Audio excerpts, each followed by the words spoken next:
আমার বড় ছেলে তোমাকে ছাড়া গেছে, আমি কি নিয়ে বাঁচবো?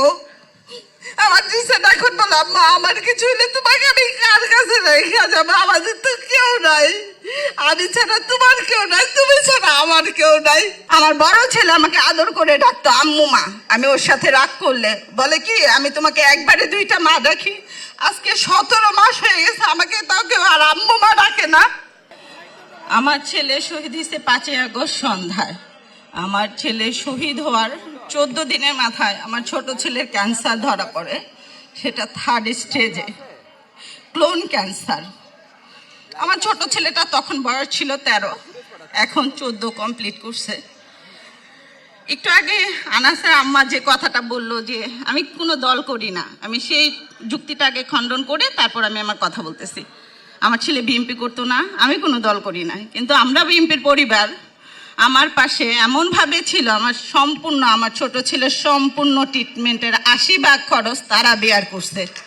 ইভেন আমার কালকে কেমো আমার কখনো চিন্তা করতে হয় নাই আমার কেমোটা কিভাবে আসবে, আমার রেডিওটা কিভাবে আসবে।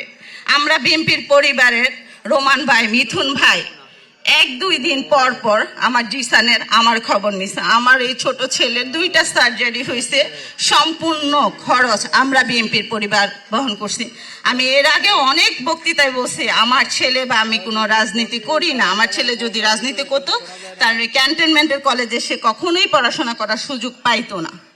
আমি সেকেন্ড কথা বলি, আমার ছেলে মারা যাওয়ার 7 মাস 13 দিনের মাথায় আমার হাজবেন্ড ব্রেন স্ট্রোক করে মারা যায়। আমার এখন এই ছোট ছেলেটা ছাড়া আর কেউ নাই। আমরা বিএমপির পরিবারের তারেক রহমান নিজে আমাকে খোঁজে, ওর সার্জারির আগে লন্ডন থাকা অবস্থায় আমার সাথে কথা বলে। ইভেন উনি বলে আপনার ভাইরা যেমন আপনার পাশে আছে, আমি ইনশাল্লাহ আপনার পাশে থাকি, যেখানেই থাকি। এটা তো কোনো রাজনৈতিক দলের পক্ষ থেকে আমি পাই নাই, আমি মানুষ হিসেবে ওনার কাছে সাহায্য পেয়েছি। আমার মতো সাধারণ মানুষ ওনাকে কোনোভাবেই টেস্ট করতে পারতো না। উনি যদি আমাকে টেস্ট না করতো, আমার পাশে না দাঁড়াইতো, আমার দিন শেষে বলতে হবে আমরা বিএনপির পরিবার কোনো রাজনীতির সাথে আমার দিক থেকে আমি মনে করি তারা পক্ষপাতিত্ব করে নাই। আমি বিগত 17 মাসে ওনাদের কাছ থেকে যে সাপোর্টটা পাইছি, আমি আমার কৃতজ্ঞতা বোধ থেকে, আমার দায়িত্ব বোধ থেকে, আমার আনুগত্য থেকে আমার স্বীকার করতে হবে আমরা বিএনপির পরিবার ভবিষ্যতেও আমাদের এই শহীদ পরিবারের পাশে ইনশাল্লাহ থাকবে। কিন্তু যারা আমাদের রক্তের বিনিময়ে এখন এই সংসদ চালাচ্ছে, ইন্টারিম সরকার, তারা কি আমার পাশে ছিল? আমার ছেলে চিকিৎসার জন্য আমি স্বাস্থ্য উপদেষ্টার কাছে 3 দিন গেছি। আমার এই অসুস্থ ছেলে নিয়ে একদিন সকাল 9টা থেকে 4টা পর্যন্ত গেছি। উনি আমাকে বলছে জিসান ট্রিটমেন্ট পায় না।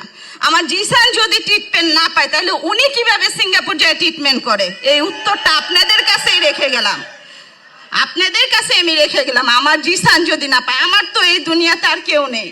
আমার বড় ছেলে আমাকে আদর করে ডাকতো আম্মু মা। আমি ওর সাথে রাগ করলে বলে কি আমি তোমাকে একবারে দুইটা মা রাখি। আজকে 17 মাস হয়ে গেছে, আমাকে তাও কেউ আর আম্মু মা ডাকে না। আমার বড় ছেলে মারা যাওয়ার 1 সপ্তাহ আমি বলছিলাম, জিসান অসুস্থ ছিল, যে জিসান তুমি আমাকে ছাইরা যাও না। আমার বড় ছেলে আমার পাশে শুয়ে বলছিলাম জিসান ছেড়ে গেল আমি যাব না। আমার বড় ছেলে তো আমাকে ছাড়া গেছে, আমি কি নিয়ে বাঁচবো? আমার জিসান এখন বলো আম্মা আমার কিছু হলে তোমাকে আমি কার কাছে রেখে যাবো? আমাদের তো কেউ নাই, আমি ছাড়া তোমার কেউ নাই, তুমি ছাড়া আমার কেউ নাই। আমি এতটুকুই বলতে চাই, আমরা বিএনপির পরিবার যদি আমার পাশে না থাকতো আমি কোনোভাবে আমার ছেলে ট্রিটমেন্টটা করতে পারতাম না। কই 17 মাসে তো কেউ আমার পাশে দাঁড়ায় নেই তারা ছাড়া।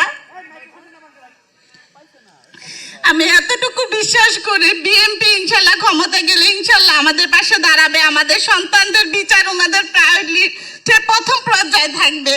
এতটুকু তো আশা ওনাদের কাছে করতে পারি, কারণ ওনারা এই পর্যন্ত যা কাজ করছে এতটুকু ইনশাল্লাহ তারা করবে। আমি শেষ পর্যন্ত তারেক রহমান স্যারকে কৃতজ্ঞতা জানাই, ওনার ফ্যামিলির জন্য দোয়া করি, ওনার মায়ের জন্য দোয়া করি, ইনশাল্লাহ উনি আমাদের পাশে থাকবে, এতটুকু বিশ্বাস করি।